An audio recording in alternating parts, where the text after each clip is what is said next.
ভণ্ড ছবিটা আমার জীবনে প্রথম এবং ওইটি আমার টার্নিং পয়েন্ট। নায়ক মান্না ভাই শুটিং অবসরে প্রাণবন্ত ভাবে গল্প করতো। শুরুতে অনেক করেছি, সাকিবের মা, সাকিবের খালা, এরকম অনেক করেছি।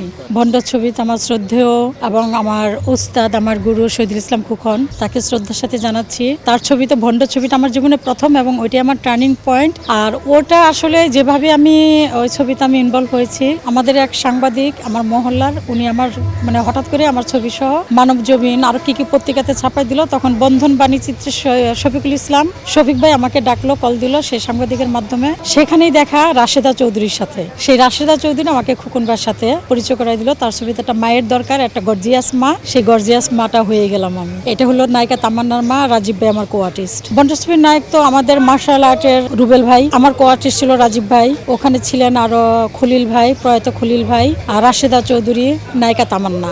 তামান্নার প্রথম ছবি, আমারও প্রথম ছবি।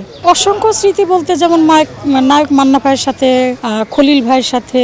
যেমন খলিল ভাই কোনো ছবিতে আমি মেকআপ রুমে দেখলে খলিল ভাই তো আরে ওর মেকআপ কি লাগবে, ও তো এমনিই সুন্দর, ওকে কালিমা খাও, এগুলি নিয়ে খুব হাসাহাসি করতাম। নায়ক মান্না ভাই শুটিং অবসরে খুব প্রাণবন্ত ভাবে গল্প করতো, আড্ডা দিত। আর বলতো, শুধু একটা বলতো যে আন্না জানো, ফিল্মের কেউ রিয়েল না, সব ফেক। যতটুকু এদের সামনে থাকবে অতটুকুই ওরা, এরপর তোমাকে মনেও করবে না।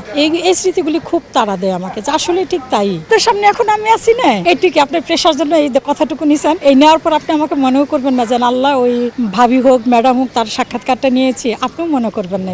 এটাই দুনিয়া। 300 মতো ছবি আমি করেছি, এর ভিতরে হয়তো বা 295টা রিলিজ হয়ে গেছে, 5টা মতো।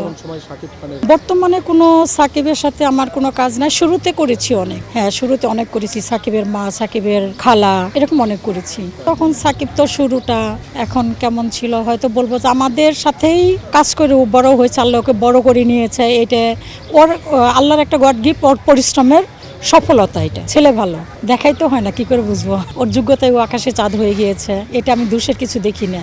ওর যোগ্যতা, সুপারস্টার হলে দূরত্ব পারে না। আসলে আমাদের তো ফিল্মই হচ্ছে না, কাজও হচ্ছে না, সেই কারণে তো ও তো কাজ করতেছে না। একসাথে কাজ করলে না দেখা হতো। অ্যাকচুয়ালি আমরা কে বা কার বাড়িতে গিয়ে বসে থাকি, যার ফলে দেখা হয় না, খুব কম। এই যে টুকটাক নাটক করতেছি, নাটকে আছি, ইউটিউবে নাটকগুলিতে তো প্রচুর হচ্ছে। এগুলি যদি মাসে 2-4টা 10টা করা হয় তাহলে আর কিছু করার লাগে না, মোটামুটি চলে যাচ্ছে আলহামদুলিল্লাহ।